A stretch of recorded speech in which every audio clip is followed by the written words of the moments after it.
If you've been living under a rock, Elon Musk, the now owner of Twitter and president of this country, de facto president of the United States, had a big meltdown on Twitter alongside his Doge co-conspirator, Vivek Ramaswamy. You need to be preparing your child to maximize shareholder value. There's no fun. There's no hanging with friends. More math tutoring. Fewer sleepovers. More robots like Terminator. Less like, what's the Disney one? WALL-E. More weekend science competitions. Fewer Saturday morning cartoons. More books, less TV. More creating, less chillin'. More movies like Whiplash. Fewer reruns of Friends. My man is obsessed with pop culture.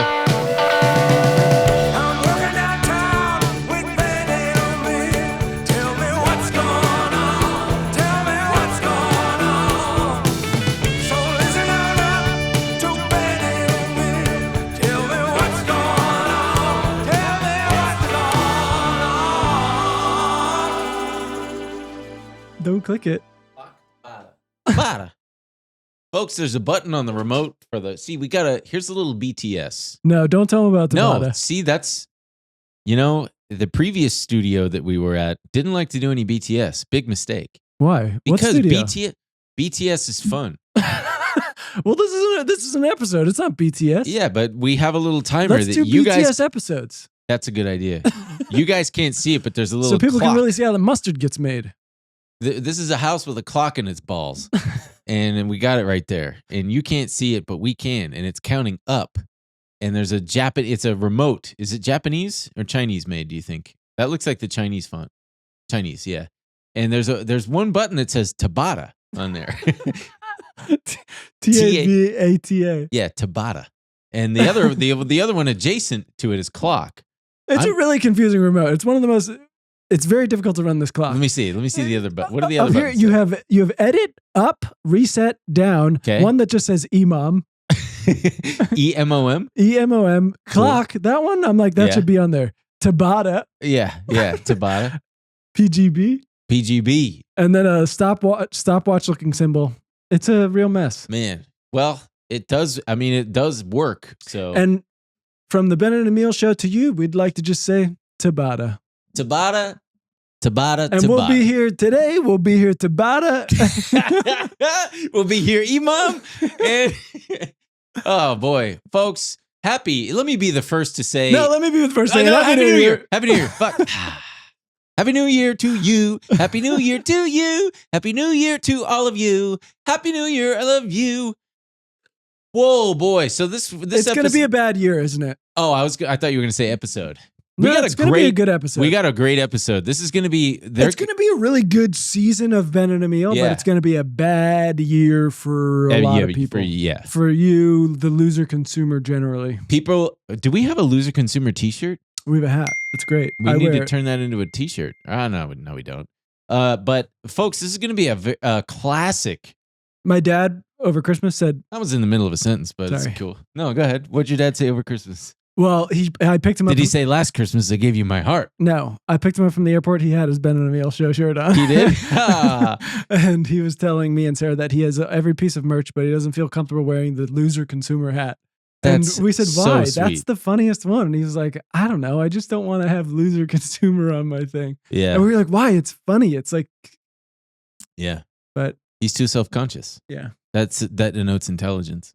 Your dad's very smart. Yeah. Ray, you're a smart guy there. No, but this episode is a classic Ben and Emil. Everybody's talking about how this is actually a classic one. Everybody's talking about it on the Reddit, the subreddit, the Discord.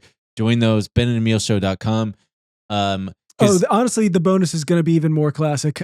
We had a little bit of a technical difficulty, and Ben was telling me a lot of funny stuff, and I said, can you please save this for the bonus? I don't even remember what it was about. I hope we do. Russian women? Oh, foreign women. Yeah, generally. That's what it was. And also, I really embarrassed myself. I had a very cringe moment. Also, I got in a celebrity. Little car incident. Well, oh, dude, I can't wait to hear all this. But this episode... That's all at the benandemilshow.com, and it's now easier than ever. You can go right through Spotify. But folks, this episode, we're going to be talking about, what have we got? The plane crashes? Not Not good. We got to talk about the infighting with the crazy conservatives, the H-1B visa. Oh my God. The Elon and Vivek Rem and Lama Ding Dong meltdown. We've got the honey scam. We're going to be talking about that because it is the biggest scam probably we've seen in the modern age on the internet. We're going to be talking about the bird flu ramping up because... And if you get scared and anxious, don't watch that part. Yeah. But also... Watch it. You know, get a bidet so that you don't have to deal with the toilet paper shit. Crisis. I should have an affiliate link for a bidet so that people can so I get a little kickback from Amazon. And don't let honey touch it. And don't let honey touch it. See, that's a little bit of foreshadowing. Don't touch it. And then we're gonna also, if we got time, we're gonna talk about a little bit about how Donald J. Trump, President-elect Donald Trump, how we will finally be a real country again, and we're gonna have Greenland. He's weirdly, it's super bizarre the way he's talking about taking over Canada and Greenland. We deserve him. Greenland or Greenland? You'll find out. Okay, so but before we do all that, I just have to say last week's live stream for StockTwits was probably the best one we've done yet. It's probably one of the best live streams we've done. Go to the StockTwits YouTube and check it out. You're really going to enjoy it. Oh my God. What? Also, fucking, Christ. we should have put this at the beginning. We keep forgetting to advertise the live shows. Oh yeah. There's going to be links for them in, we're doing Boston and New York in February. Yeah. There'll be links for them in this. Get a ticket. We'll Boston, see you there. We're coming. New York, we're coming back. Caveat Theater, small theater. We're doing a live Dungeons and Dragons. It's going to be very fun. Show. Our friend is going to be DMing. We might have a couple friends with us. It's going to be very interesting. Yeah, I was going to make a joke about DMs, but I don't. He's going to save that for the live show. Yeah, for the live show. All right, let's get into these plane crashes because, I am I'm the plane guy on this show. Noted plane guy. I am the noted plane guy. I'm the crash guy. There were a bunch of plane incidents last week. There were 3 on the same day, in fact. And Curious. Yeah, very curious. 4 total in the last week. Fortunately, only 2 of them had fatalities. But yeah, so the first one was this Azerbaijan Airlines. It got shot down. It fully got shot down. I don't know. I haven't been keeping up with the updates, but it's perhaps the first. Did you see any of the stuff from this? Any of the footage? I didn't watch the Azerbaijan one. We're not going to watch any of it because it's just too difficult to pull it up. But first off, right off the bat, this one was not a Boeing plane. Yeah. Not that it would change anything because, like I said, it was likely shot down by Russian air defense shit. And then Vladimir Putin, the big dickhead that he is, extended his apologies to the people of Azerbaijan for this accident because it did crash in Russia because it was en route from Azerbaijan to Russia. But yeah, it apparently was seen acting erratically, like going up and down like a roller coaster before finally making this turn and then just absolutely beefing it into the ground. But I want to say over half the passengers survived, which is remarkable. But we're getting better. There was footage. People were obviously, because they knew something was going on. The air masks had dropped. People were filming themselves inside the plane. So you've got yeah, I just Googled it and I was like, I don't want to. It's not as bad as you would think. There's not gore or anything, fortunately. But there's videos of, there's one guy who was filming himself as it was going through what it was going through. And then the immediate aftermath, coming out of the wreckage, which is fucking mind blowing. But then, there's all sorts of close up footage and shots, photos and whatnot of shrapnel. It's clearly shrapnel damage. They were trying to say, oh, maybe it's a bird strike. No. Bird strikes don't do that. There's no blood and feathers and shit. Birds don't puncture fuselages in this way. Give me a fucking break. Give him a break. But so there was that one. Then you had this KLM flight 1204, which was a 737. This is a Boeing, yeah. It's a 737-800, which is the precursor to the 737 MAX. And so if you're reading about this stuff, I'm trying to quell some of your worries here. I don't think that any of these fall on Boeing's shoulders, especially because the 737-800 is otherwise a very Reliable. impeccable, pretty impeccable safety record. But this one skidded off the runway because due to like bad hydraulics or something. And then you had this Air Canada. And it slammed into the... No, you're thinking of the Jeju. Oh, the Korean one. Yeah. And then you had this Air Canada. I don't know what kind of plane this is. It's called a de Havilland. And it was the same deal. It skidded off the runway, just like injuries reported. But man, before we get to the main one, yeah, the de Havilland is it's a British aviation manufacturer. Some guy put together this airline list, and folks, it's very, if you're curious, it's pretty cool. So you can filter all sorts of things, but the main ones is he's got the safest airlines ranked. You got number 1 is EVA Air, no fatalities, no fatal accidents. Hainan, no fatal accidents. And let's scroll down through some of these. Qantas, 1 in 27 million. Yeah, the ANA Airlines. I don't know how he gets That's the odds fun. I'm here. going to look up my odds of death per trip every time I fly. 1 in 9 million. All right. Some of Singapore these Airlines. are surprising because Didn't we fly Singapore to Japan? Yes, we did. Yeah, we had a 1 in 9 million. Yeah. And if you hover your mouse over these, it shows the latest crash, if any. So like Qatar Airways, Mahan, which is out of Iran. Wow, dude, Air New Zealand not doing great. 1 in 5 million. Ooh. Well, their last crash was in 1979. Yeah, but perhaps it's due to, I don't know. Again, I don't know. They probably don't fly as much, I would say. Yeah, that's probably it. Ooh, let's see Greece, Aegean. No fatal accidents. Wow. Now let's scroll up because, I mean, there's so fucking many of these. Let's do by airplanes. Even better. The A350. Perfect track record. No fatal accidents. The A380. No surprise there. No fatal accidents in 20 years.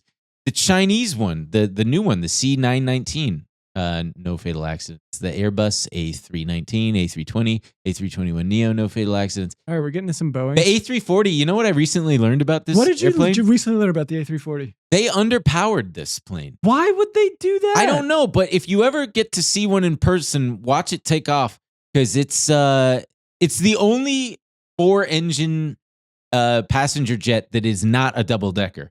Because the other two are the A380 and the Boeing 747. The A340 is just a single. All right, level. we're getting to some Boeing ones now. It's heating up. Yeah, the 747 very, very safe. Let's see when the last 747. I don't want to get on a fucking 777. Oh, it doesn't even show when the last crash was. 777. Yeah, 1 in 8 million. 1 in 8 million. Ooh, 767. 1 in 3 million. These are not odds I love. Babu. The Boeing 717 is very safe. No fatal accidents. First flight was in 1998. Hell yes, interesting. Dude. The train. Yeah, he's got train on here. 1 in 3 million odds of dying on a train. Yeah, and then let's keep going. The 737, the A300 Beluga. I don't know why the fuck they would have that on there. The Boeing MD-80. Yeah, that one's a death trap. Ship. He's got ship on here. A ship. 1 in 3 million odds of death per trip on the 737 MAX. Wait, let's see. Bus. 1 in 13 million? Good. Jesus Christ. Keep going down. What else we got on here? As long as Keanu Reeves isn't in your city. Helicopter. 1 in 100,000. Oh, dude, do not get on a helicopter. Don't get on a Fokker. Well, actually, get on a Fokker. I can't believe there's one called a Fokker, but yeah, there you go. 780. This is what's confusing about this, guys. Like, how is the 787 not higher on the list when there's no fatal accident? Well, it's all about how you die. You know, are you doing it in style? I guess. Wow, babu. Airbus A300 looks like shit. All right, we're this is too fun. I could keep going all day on this. But so then we had this really, really tragic. I don't know if I'm saying it right, but the Jeju crash. And this one I saw the footage of. Oh, dude, it's really upsetting. It was all over Twitter. It's just. At first I saw it, I'm like, ooh, that's exciting. A landing without a belly landing. You know, you don't see those often. Sure. It's totally Sullenberger style. Yeah, and then it just plows into a concrete barrier, and a bunch of people on Twitter are going, ooh, why are they putting a concrete barrier at the end of the runway? It's not the end of the runway. They were landing on it in the opposite direction. For whatever reason, they're still figuring out what's going on. But so at first, the pilot was told, I believe the pilot was told, was given a warning that there were a lot of birds in the area, so they were given this bird strike warning. And then they decided to go around, and I want to say they went around a second time, and nobody knows why. There appears to have been nothing wrong. There might have been some hydraulic issues, but that wouldn't. There's fail safes where they should have been able to put down the landing gear. There's like a manual hand hatch right there in between the seats in the cockpit. But the pilot was coming in way too fast. He had no flaps or anything on. What are you smiling at? I mean, just the way you talk about planes, it's just just like, why does he know about the emergency hand crank in the middle for the landing gear? I don't know. Just in case. Just in case, man. You never know. They may be like, the pilots are passed out and we can't figure out the landing gear. I would go, I got you. But like, where did you even find this out? I don't know. You just pick things up. Where? Here and there. But this was a 737-800. And up until this crash, Jeju had a perfect safety record. And I just learned this. They were the biggest of 9 South Korean low-cost carriers. And yeah, I was reading this stat that the risk of death from air travel is still 1 for every 13.7 million passengers. So still very safe despite all this. But so yeah. Yeah, but is it going up? That's my real question. No, it's gone down. It's gone down significantly. In fact, air travel, there are still problems internationally. Yes, but is it currently going up? Like in this moment? No, okay. It is not, as far as I know. But so there's still a lot of mysteries. I'm going to have to check the stats on that. Why the fuck did this pilot, he also landed so far down the runway that there was like nothing left for him to except for that fucking barrier. There was a nearby airport that he could have diverted to if he had landing gear problems. There's a nearby airport he could have diverted to that had a much longer runway. I'm sure once they get that black box out of there, we'll find out. Yeah. Why don't they just make the whole thing out of the black box? You know, okay, so this is not racist, but it's definitely racist. It's not. What I'm about to talk about is not racist. It's just an interesting tidbit, and it has since shifted in a better way toward better practices and whatnot. But the learning there was an old Reddit thread from like r/Aviation that was shared on Twitter. It's an anecdote from an American pilot who like 12 years ago was in South. It's cultural.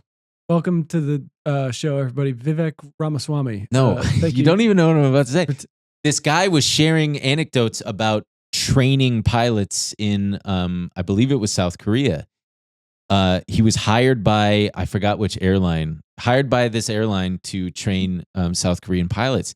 And he said that these pilots had the books memorized, fully fucking This is what Vivek memorized. was talking about. Could tell you anything like, hey, what do you do in this situation? Oh, and they'd recite it from the book. You're saying they need more sleepovers, more Saved by the Bell, more Boy Meets World. That's going to be so confusing to people if they don't know yet the other thing.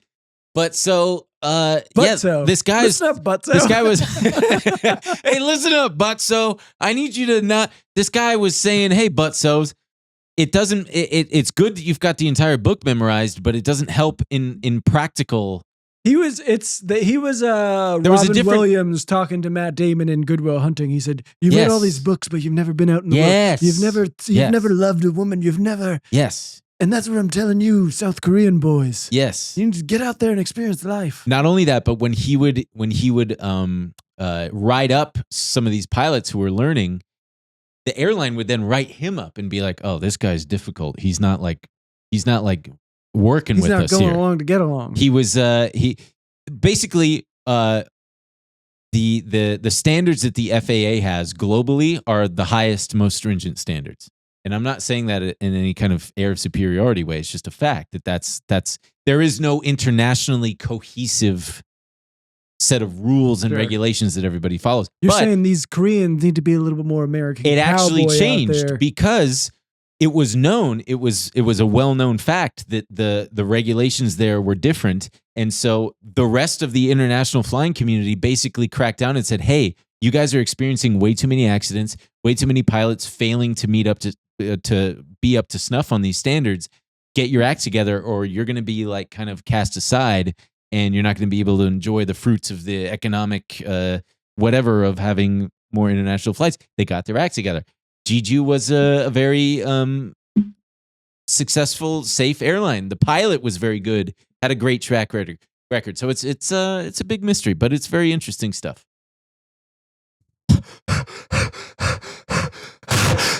And that concludes our segment on plane crashes. Now let's talk about this honey scam, man. You didn't know anything about it. Talk about that before the Vivek and Elon stuff? I don't know. What do you want to do? You want to talk about Vivek and Elon? Yes, it's very funny. It is very funny. Very insane. Say my line to the people. If they've been living under a rock, what are they going to do? Don't get your dick smashed. If you've been living under a rock, yeah, maybe get out of there. Find a more decent place to live. Yeah, please. Unless it's rent controlled under that rock. Weren't you the one telling me you didn't understand that Patrick Star in SpongeBob lived under a rock because he's dumb? Wait. No, that wasn't me. Oh. But plus, he lives under a rock, but he's got like a dwelling down there. Yeah, but the whole point is he lives under a rock. Yeah, because he's a big idiot. Yeah. I mean, anyone, if you hear Patrick Star speak, you know that he's dumb. I wouldn't go that far. I would. I wouldn't underestimate. He literally sounds like, duh. Sure, but anyway. I mean, that's his whole thing. I'm EP, man. You're what? EP. I've been smoking so much weed, I feel dumber this Why week. are you smoking so much weed? Because it's the holidays, man. Nothing counts. This doesn't count. No, this counts. This counts for sure. I mean, this is what the effort that we put forward. All right, so if you've been living under a rock, Elon Musk, the now owner of Twitter, had a bit of a meltdown. And president of this country. And the de facto president of the United States had a big meltdown on Twitter alongside his Doge co-conspirator, Vivek Ramaswamy. And it was all around immigration and Indians. And it kind of exposed a lot of It caused a fracture within the MAGA world because their whole thing is America first.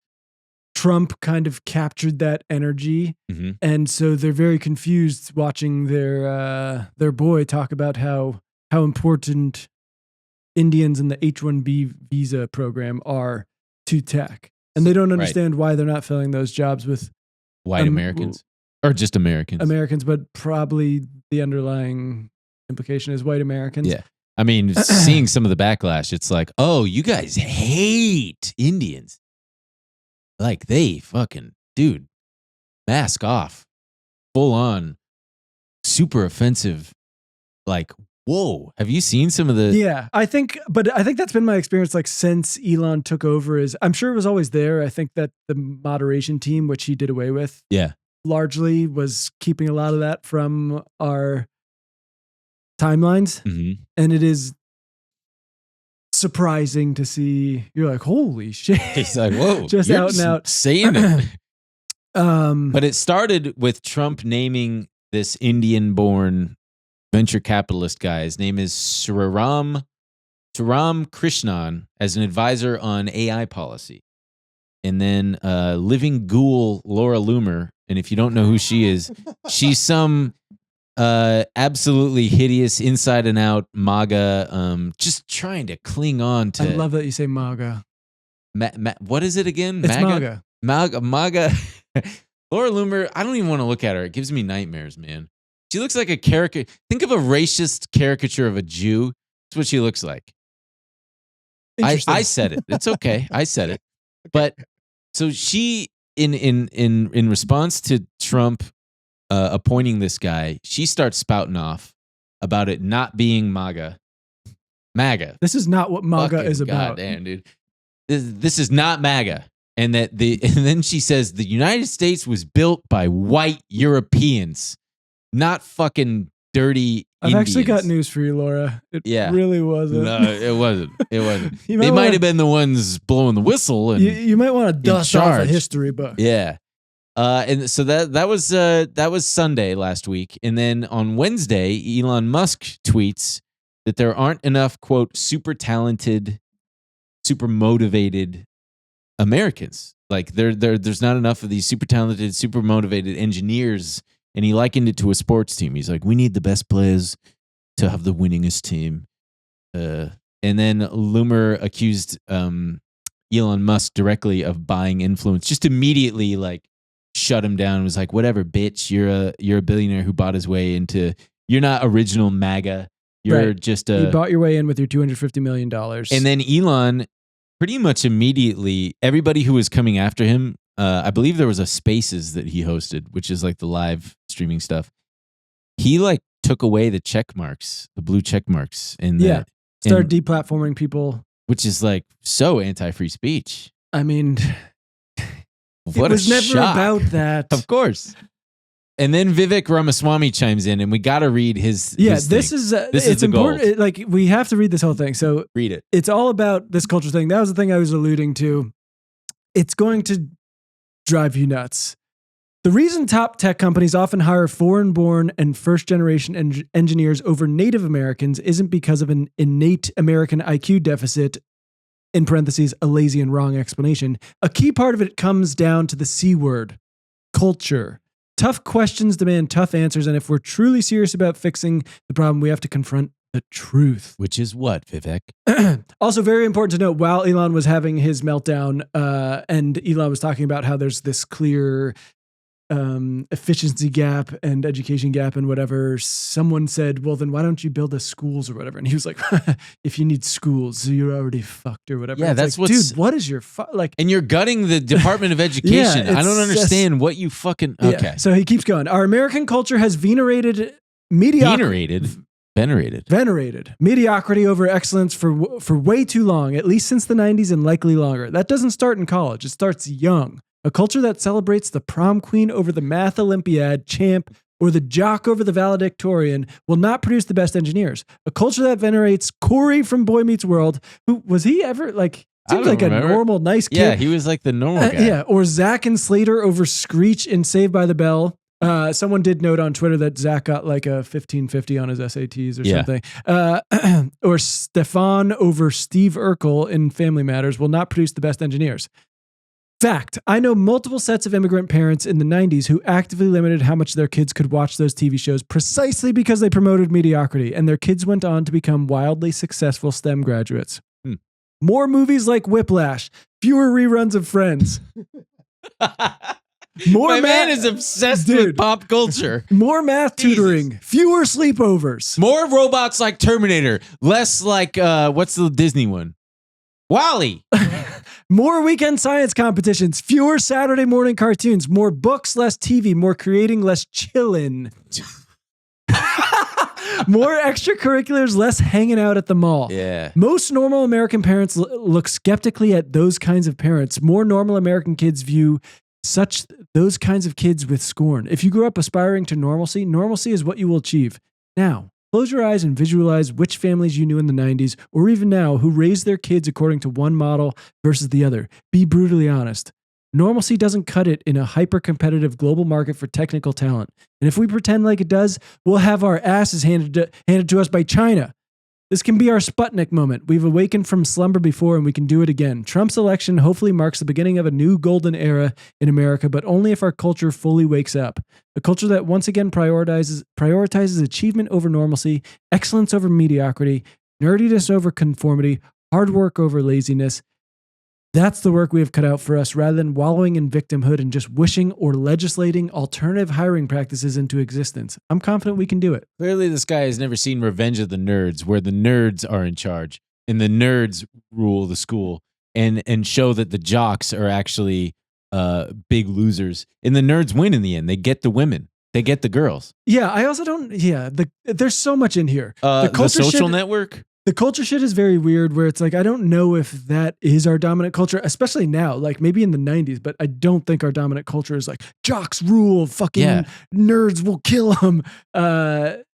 We absolutely prioritize. And, like, even if that was what it was in the 90s, which I'm not entirely confident it was, what you got was people like you winning, fucking tech hucksters, technocrats running fucking everything and ruining it. And now you get to be a prominent figure in political culture and telling people that like the problem is chilling. You're not allowed to fucking chill anymore. You need to be like maximizing efficiency at all times. You need to be a fucking machine. You need to be preparing your child to maximize shareholder value. Yeah. There's no fun. There's no hanging with friends. It's fucking STEM. It's fucking like if they are interested in the arts, your kid is defective. He's not going to be competitive on the global market. Yeah. It's just like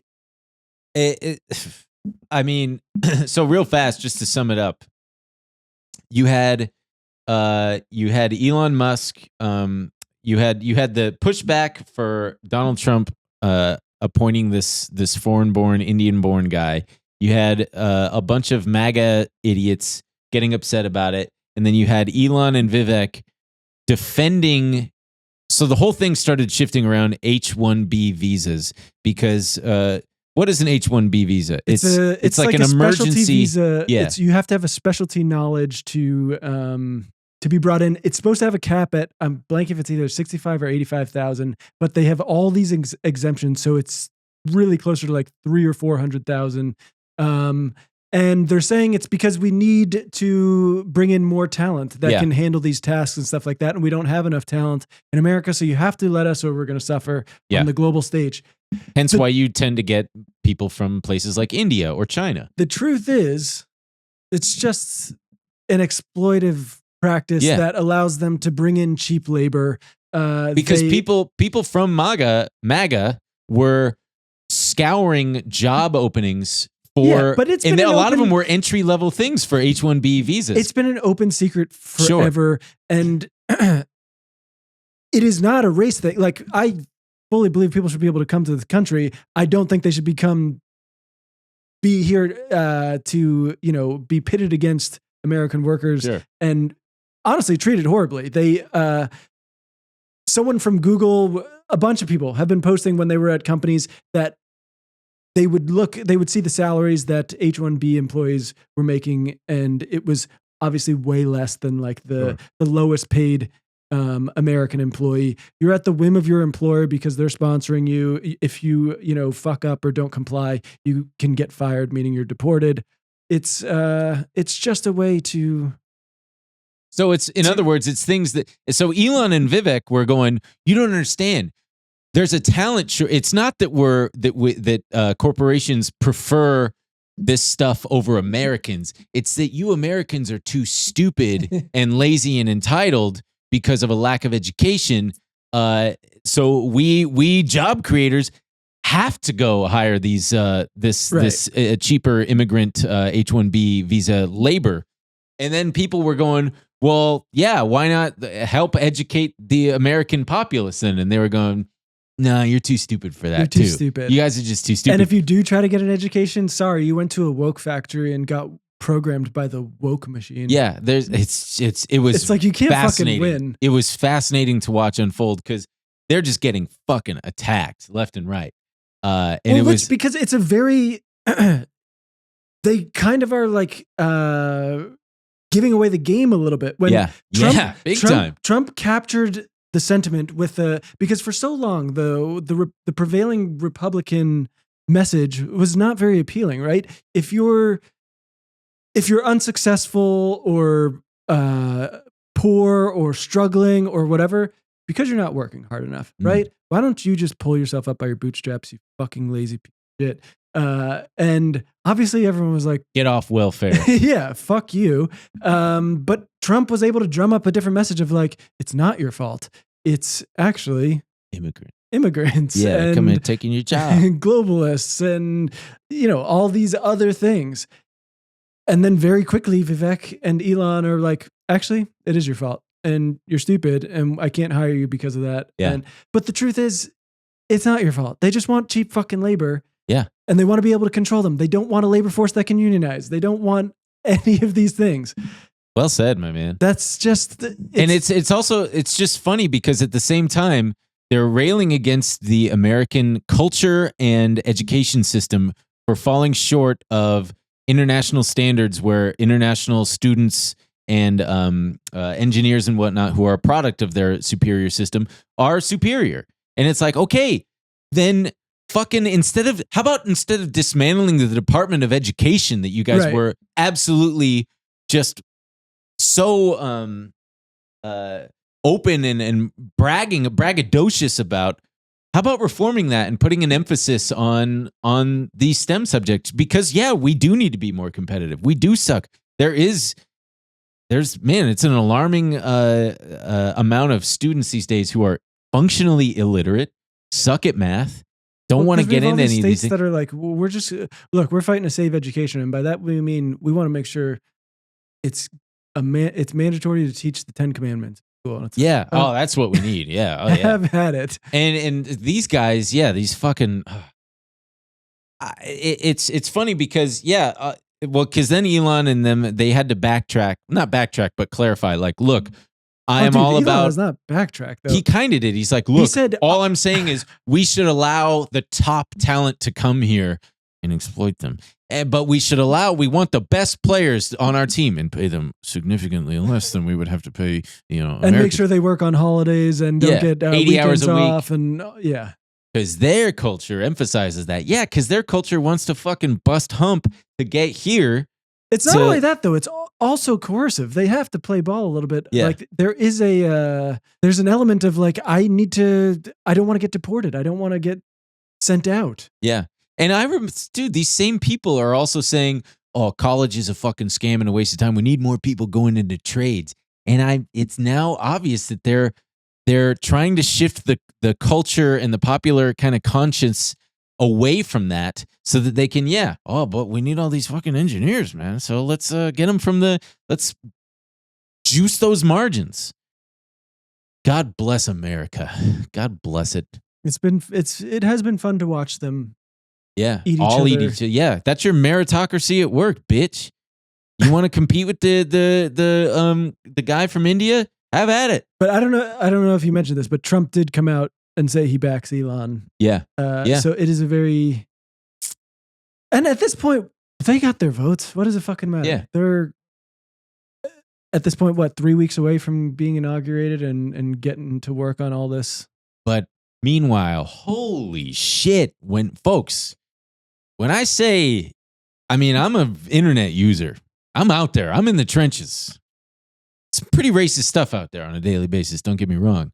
But when I say that this stuff was on another level, you gotta believe me. I mean, granted, I don't know what fucking program this is, but here's this guy talking about Indians in lieu of all this. Parasites wiping cow dung on their face and then like sleeping with white men's wives, because, he's a doctor and I could have a better life over here, and then the next thing you know, you're with some fat, fupa, stinky, like disgusting cow dung ridden dot-head Indian that will never assimilate into your culture ever. They brush their teeth with this stuff. They eat soup that's this stuff. They're disgusting, parasitic people. And then we want to embrace them. And then Fox tells you how excited you should be that all of these Indians are coming here and that we're going to be so much more intellectually advanced and technologically sound because of the Indians. No, they are third world parasites, and they're pieces of crap. What? And they're terrible. I don't know where this came no from. Moral I ground mean, like you said, I thought that it was always just kind of. I thought that kind of stuff was relegated to the annals of 4chan and stuff. This the anti-Indian thing, but yeah, they love to. I guess whatever puts white people on top. If you can compare yourself to a country like India that has a lot of really, really deep poverty, it relatively speaking paints you in a positive light. Cow dung eating, Jesus God, man. Yeah, I mean that's just, I don't even know. That's, but yeah, probably the funniest thing to come out of this is the Adrian Dittmann. Oh yeah. Oh. So I'm going to say something controversial here. I don't think it's him. So for my mom, and anyone who doesn't know, there is this anonymous person on Twitter who goes by the moniker Adrian Dittmann, who, by all accounts, sounds exactly like Elon Musk, but he claims to not be. And tweets in his style. Tweets in his style, but also very laudatory of Elon, like commenting on things like "you're such a good father," all these weird things. Very, very Elon effusive over how great he is, and just defends him at every turn. And this is him going. He hosts, I want to say, daily live shows on Twitter, and this was him going off on a lot of these MAGA people who are not being gracious enough to their techno overlord. Let's play it. And ironically enough, some elements of the extreme legacy MAGA movement will have to deal with it as well. Because that's how it is. And don't hate the fucking big tech bros. Because out of all of them, Elon is the only one that's giving all of these crackheads a fucking voice. I want you to try and pull that shit on fucking Facebook and see how long you last. You ungrateful motherfuckers, seriously. You keep crying censorship this, censorship that. You're not censored. Your takes just suck. Get over it and get over yourselves. Honestly. I'm not an enemy of anyone, but if you hate me for saying this, so fucking be it. I don't care. I'm part of what's new. You get to make that choice yourself. Do better. Anyways, thank you all for coming today. And ironically... So there was another clip that I couldn't find where he really starts to yell, and it doesn't sound like him when he starts to yell. Wasn't someone saying he uses a voice modulator or something like that? I mean, it's possible, but I think no matter how you look at it, that guy's voice sucks ass and is like nails on a chalkboard to me. I just can't stand either of them. I mean, it's not even worth playing, but they did a Spaces together. Yeah. And people are saying it's either pre-recorded or he's not Adrian, but it's just, they laugh similarly. It's just fucking weird. But he talks so much, not even the voice. Yeah. His cadence. And the subject matter, like when you listen to them talk to each other, he's talking about how, when I first found out about you, Elon, someone told me, you need to listen to this. You sound like this guy. And that's when in my mind I was going, wow, there truly is some kind of glitch in the matrix. And I'm like, okay, it's not just sounding like you guys talk about the same inane bullshit, but it's very embarrassing. There's, it's just to talk like him and be this much of a stand. Like Elon posts a picture of him with his son X on his back, and he says, my son Lil X loves clinging precariously to my back and yelling monkey rides. Adrian Dittmann replies, "You're an amazing father, Elon. Your kids are very lucky to have you." Very sad. It's very sad because if it is Elon, oh Babu, my man, everybody hates you. It really is tragic that you can win everything. You can gobble up as much power and money as you want, but you're still just going to have to create an alt account to tell yourself that you're a good father and that people love you. Someone said, so one billionaire fumbled a weird chick, and now we have to deal with the fallout from it or something like that. Because Grimes, obviously. Yeah. Who tweeted, by the way, did you see what she said about Christianity? Yeah, she's getting into Christianity. Yeah. She said, like, this is super embarrassing, but I have to get into Christianity just to quit vaping. Oh, my God. Yeah, she's getting... maybe Vivek has a point. If people were nicer to nerds when they got older, they didn't carry around so much resentment from their childhood that they needed to make everyone suffer. I mean, when if you go back and watch when Elon first sold whatever fucking company and made a couple $100 million, he bought that McLaren car, and then he said, "Oh," to the news people who were interviewing him, he's like, "I've always wanted to be on the cover of Rolling Stone, so maybe I'll get to be on the cover of Rolling Stone." And it's like that's all he's ever fucking cared about. Well, he tweets like 20 times a day, 30, however much. Yeah, it's just. I know a lot of you guys out there are really sick of it. So are we. So I apologize, but this was too good a story to not talk about, especially with this alter ego. That's especially what it means for kind of the right is clearly the ascendant power right now, and he's one of the major faces. And of it. it's going to have real repercussions for MAGA. You're seeing it with fucked up because it's just very strange. I think I have one of them. It's like people saying they should have voted for Kamala, but for other racist reasons. This one's Wait, what? like, okay, I should just send this because it won't make sense. People should see it. I just can't believe it. But this person says, never thought I would regret not voting for Kamala. At the end of the day, tacos are better than street shitting. And it's a cartoon picture of a path. Fork in the road. One is towards mass immigration, but Mexican. And that's what Kamala stood for. And one is towards mass immigration Indian. And that's what Trump stands for. But he might be, I mean, you can never tell anymore. It's probably a joke. It's probably a screenshot that I fucking missed it anyway. I can't. But I wish them a very happy holidays, civil war amongst each other. I hope, Steve Bannon and Laura Loomer and. Oh, well, that was the other thing. Steve Bannon actually went off on Elon and said, like, you're a globalist and we don't want you as part of our movement.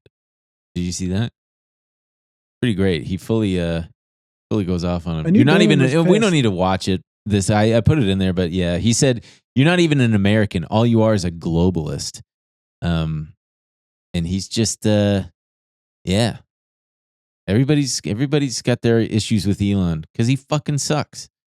That's it's all just very sad too. Like, I don't know the tech maximizing everything is just so fucking bleak. The like people literally saying less sleepovers. It's just like, dude, what can't a kid just be a fucking kid? Yeah. You freak. Well, what's also been alarming to me is there's some tech people who I've never seen tweet anything about cultures or anything, talking about, there's actually a lot of Hindu men will, if you bring them into your organization, will prioritize helping and working with the other Hindu men within your organization. This is just like a fact. It's a cultural thing. And I'm not making a judgment call. I'm like, I have no idea. Wow, that's astonishing. It's just wild. I don't know what's going on. There's all these people coming out of the woodwork being like, actually, there's just a lot of latent Indian racism out there that I had no idea existed. I don't. All I know there's is like words for it. Hindu. I don't know. They're clearly exploiting this visa program for. I mean, I have friends who work at Google and in tech, and remember it was probably 2022 with all the big tech layoffs and stuff like that, and they would lay off thousands of people, and all of a sudden those jobs would just be given to H-1B visa program people. You hate that because you want it to be white American born. No, it's funny because I know someone involved in doing, working with the unionizing effort at Google, and it's like a very precarious thing. They have to do a lot of things secretly. Google obviously doesn't want that going on. People get fired when they get, found out. They find like communications about unionizing. And after the layoffs and watching their jobs go to people who are just paid much less, they're like, oh, we should have unionized. We should have done something sooner so we had protections. And it's like, oh my God, it takes getting your job shipped out to be like, oh, fuck. Nobody's safe. Not it's even just you. But that's all it is. They want cheap labor. And then as soon as they can, they're going to automate that cheap labor away anyway. Yeah. Yeah. Let's talk about the bird flu, shall we? So I've been on this for over a year, and it went from being afraid of it going bird to mammal, and then mammal to human. And that's where we're at now. And everything is setting up. Why were you afraid of it? Because of this exact reason. I was afraid of it escalating to the point where it could lead to human-to-human transmission. Because what about bird flu as opposed to some of these other? This one is, just from what I had read, is particularly, it poses the most significant risk because it's highly transmissible and it is also quite potentially deadly. So it's that perfect combination where it's just enough to cause a major disruption and be a major pandemic, but also, it's going to cause these fucking COVID kind of idiots to be like, I'm not doing anything. I don't believe shit. because you guys lied to us. No, nobody lied to you. It's just you're a fucking idiot. I guess there was some information that wasn't at all accurate, but nobody really knew. That's what everybody kind of forgets about COVID is everybody was, even the professionals and those in charge, they were learning as they were going about what it was, how it spread, who it affected, and so on. But so what I've been harping on is how I don't subscribe to the notion that we're in a simulation, but if we are, things are setting up to where it just makes sense. It's just the proper narrative. I phrased it to my friends Adam and Leah because they were texting me about it, asking my take. And I said, it's just that we're in a timeline where the dumbest outcome is the most likely. Yeah, that's been a thing people say for a while. Yeah, the dumbest or most entertaining. And even Elon has co-opted that. Yeah. And when you look at everything together, it's just setting up that way. And it has echoes from COVID, which is in December of 2019, nobody was really paying attention yet to what was happening in China, people dropping dead on the streets, whatnot, and all that stuff. The market was at all-time highs and didn't care. Same thing now. Market is just under all-time highs. Nobody seems to care. It's starting to happen here in the United States. We're starting to see people talking about it on the news and stuff. Trump is going to pull out of the WHO because it's fucking useless. You got RFK with the anti-vaccine stuff. The general distrust in all of the bodies of authority, whatever. And and then I've been following this account that keeps track of these Facebook backyard chicken, all the way from just having a couple chickens to dozens, if not hundreds. And it is so entertaining. So, this it's from Outbreak Updates. So take it with a grain of salt. But so like here's a person whose bird is showing multiple signs of severe respiratory illness, and they're just like, I've quarantined her in the chicken is sick. I've quarantined her in my bathroom away from the rest of the birds, but I've given her water and probiotics. Basically, these people are like exposing themselves to their sick chickens. Let's pull up another one, or the other two. They're too fucking good. Chicken Reddit is a fucking horror show. Sick birds everywhere. The advice: smell their breath. Dude, what the fuck? Oh, here. Backyard chickens. Can someone tell me what's wrong with Frou-Frou? Give the bird a physical examination with your hands. Check the mouth, tongue. He's fucking with her. Smell her breath. He's gotta be fucking Listen with her. for her lungs. Feel for lumps, fluids, and body cavities. Look under the feathers at the condition of her skin. Check for mites. Examine the vent. This is the problem with the AI stuff and them trying to fix all the search engines and everything. It could be AI. They broke all of them, and the only way to get a real answer was Reddit, but they didn't factor in that Reddit is full of trolls. Yeah. I don't know. This one doesn't seem... Who would be trolling fucking backyard chickens? Let's look at the last one, because there's a picture associated with it, and it's just too good. Hi,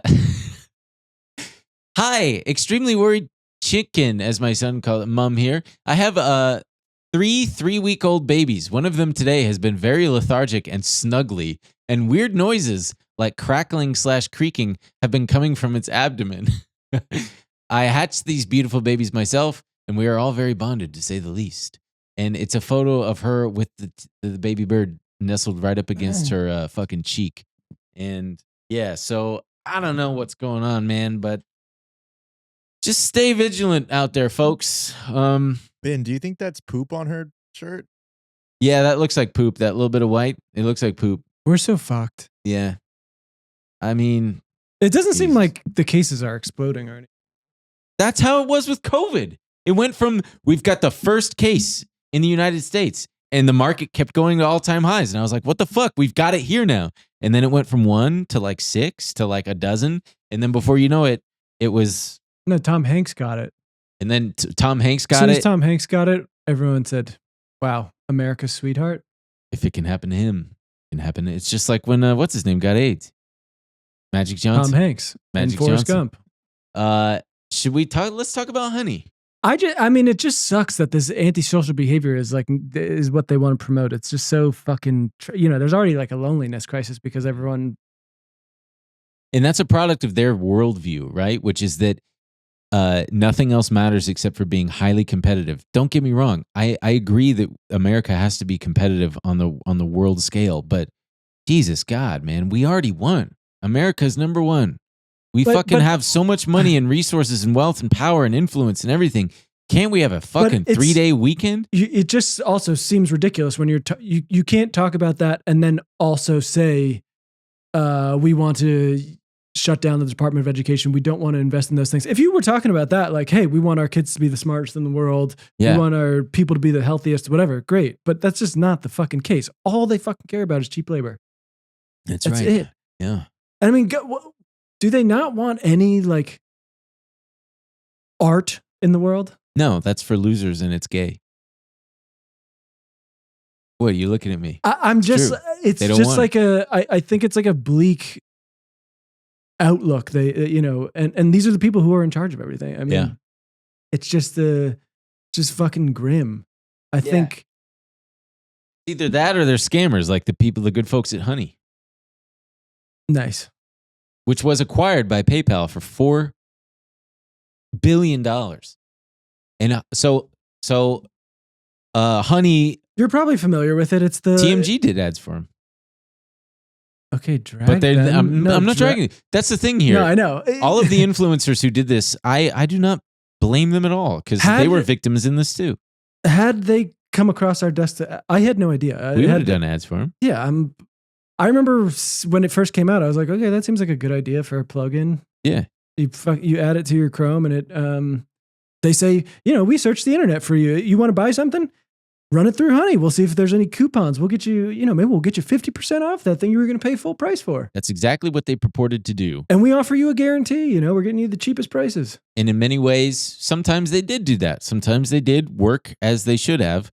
But the major thing that came out was that, or it was discovered rather, was that, so you know how your favorite influencer will sometimes have a link in the description or whatever to, hey, if you want to buy this book that I recommended or the camera that I use, they have what's called an affiliate link where they're not selling. So like if I were to say, hey, if you want to cop Emil's water jug, check the link in the description and you can click it. We're not selling it directly, but we would get a commission from REI for selling it on their behalf. Maybe it's $35, maybe it's 35%, whatever it may be. The big creators, the Marquez Brownlees, wouldn't notice that if their affiliate link income took a bit of a hit. But smaller creators started to notice that they were getting significantly reduced commissions like normal, because sometimes you can track it and keep track of what's normal and what's not. And we should. Can you remind me the name of the guy who broke the story? It's like Mega something. Mega Lag. He noticed that he was getting significantly lower commissions from his affiliate links and started doing some digging, major digging, and figured out that what Honey was doing was, if you were to go and buy this REI mug, when you make it to checkout, if you had the Honey extension installed, it would prompt you, hey, do you want us to scan this website for any additional savings? 10%, 15%, whatever we find. Everybody's going to click yes. Yeah, why not? Because why not? What have you got to lose? Upon doing so, Honey has now hijacked the affiliate link from the creator and was taking, they were so greedy, like just take $5. Even if they don't find you anything. Yeah. They would run it and go, oh, sorry, we didn't turn anything up. And then they'd go, but we'll take the kickback. Yeah. They wouldn't tell anybody that, but they would just silently, they were like the last cookie or whatever. They took the whatever the internet behind the curtain shit, they stole that money. And they were doing it to the tune of millions and millions of dollars over the course of God knows how long. But they were also acting like mafiosos, which was my favorite part. They were going to websites and saying, hey, pretty nice shop here. Be a shame if something bad happened to it, you know? And they would threaten these websites and say, hey, we've got all these coupons out there, and for like 20, 30, 40% off, we will show them to our customers unless you play ball with us. And then we'll either show them no coupons at all, or we'll show them the ones that you want us to use. So they were just shaking everybody down. And it wasn't necessarily illegal. It was just exploiting various loopholes or just where there were no rules at all, because the internet is still in many ways a Wild West. They were also starting their own rewards program that would basically just screw people over from affiliate links and stuff like that. Rather than getting a $40 kickback, you'd get like 89 cents in their rewards program or something like that. It reminds me of those, and I think they're still out there, but those, you remember like Quibids? No. Did you remember seeing those commercials for like, I got a brand new MacBook Pro for $3. All you got to do is buy the tokens and then bid on these things. Yeah, it was wow, it's still around. It's a retail website that operates as a bidding fee auction, also known as a penny auction. They've been sued. It's a form of illegal gambling. I mean, how do they come up with this shit? Well, I mean, but that's they're all just a fucking scam. This YouTuber, all he can really do is put the video out once he's realized, because he's gonna sue Honey, who's backed by PayPal. Yeah. Well, I guess he probably didn't read the fucking 300 pages of disclosures and shit.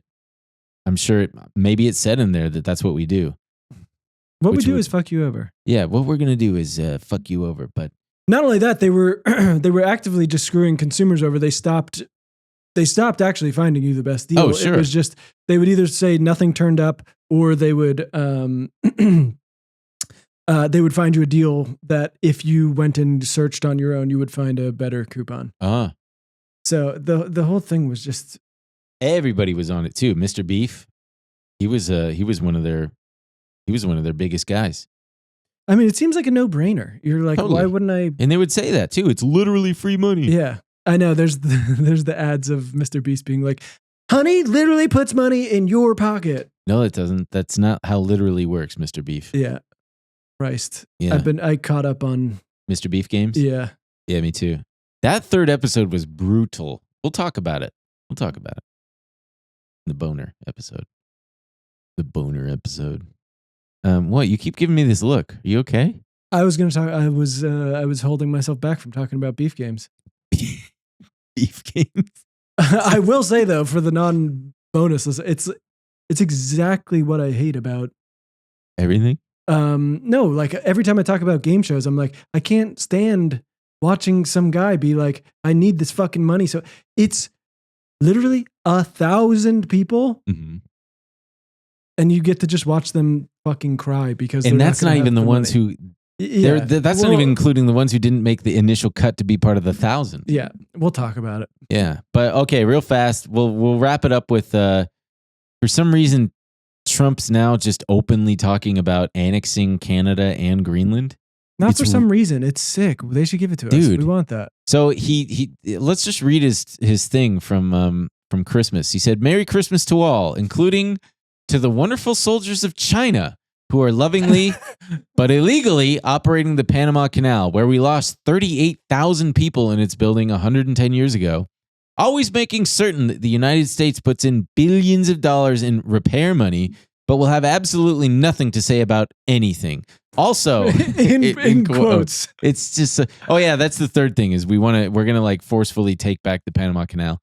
Also, to Governor Justin Trudeau of Canada, he called him Governor Justin Trudeau. See, that's a nod to him eventually just being the governor of the state of Canada, whose citizens' taxes are far too high. But if Canada was to become our 51st state, their taxes would be cut by more than 60%. Their businesses would immediately double in size, and they would be militarily protected like no other country anywhere in the world. Likewise, to the people of Greenland, which is needed by the United States for national security purposes and who want the U.S. to be there, and we will. Page 2, Merry Christmas to the radical left lunatics who are constantly trying to obstruct our court system and our elections and are always going after the great citizens and patriots of the United States, but in particular, their political opponent, me. They know that their only chance of survival is getting pardons from a man who has absolutely no idea what he is doing. Also, to the 37 most violent criminals who killed, raped, and plundered like virtually no one before them, but were just given, incredibly, a pardon by sleepy Joe Biden, I refuse to wish a Merry Christmas to those lucky souls, but instead will say, go to hell! We had the greatest election in the history of our country. A bright light is now shining over the USA. And in 26 days, we will make America great again. Merry Christmas! Christ. Jesus God. I don't know what to do. I'm tired of living in interesting times. What do we do? We can't go to another country. Far-right fascism is on the rise. Also, what are you going to do? All around the world. Why would you make Canada an entire state? At least chop it up into like 10. Well, it's not that populous. It's about I know. population-wise, it's probably about. They've already got their states. Can you name them? California. Saskatchewan? Can I name all the states? Yeah. British Columbia. Okay. Quebec. Yeah. Northern Territories. Northern Territories. Yukon. Yukon. Do you have them all? Newfoundland? No. That's okay. Alberta? Nope. Ottawa? I think you're naming cities. Fuck. Can we name the someone out there in Canada, our one Canadian fan, viewer? I don't like saying fan. Yeah, provinces. What are they? Alberta, British Columbia, Manitoba. Oh, I love that word. That just rolls right off the tongue. Oh, wow. I was wrong. New Newfoundland Brunswick. and Late Labrador. Yeah. Nova Scotia, Ontario. I'll never learn the 10 provinces. You can't make me. Prince Edward Island, Quebec, Saskatchewan. Oh, man, yeah, I guess. And then there's it also has 3 territories. The Northwest Territories, Nunavut, and Yukon. The main difference between a province and a territory is how they are see governed. You in the bonus. It's going to be very fun. Yeah. You should come join us. I'm going to talk about how I humiliated myself. BenandEmilShow.com. Also, Boston and New York, if you're still watching, come see us, baby. Check the links. Come.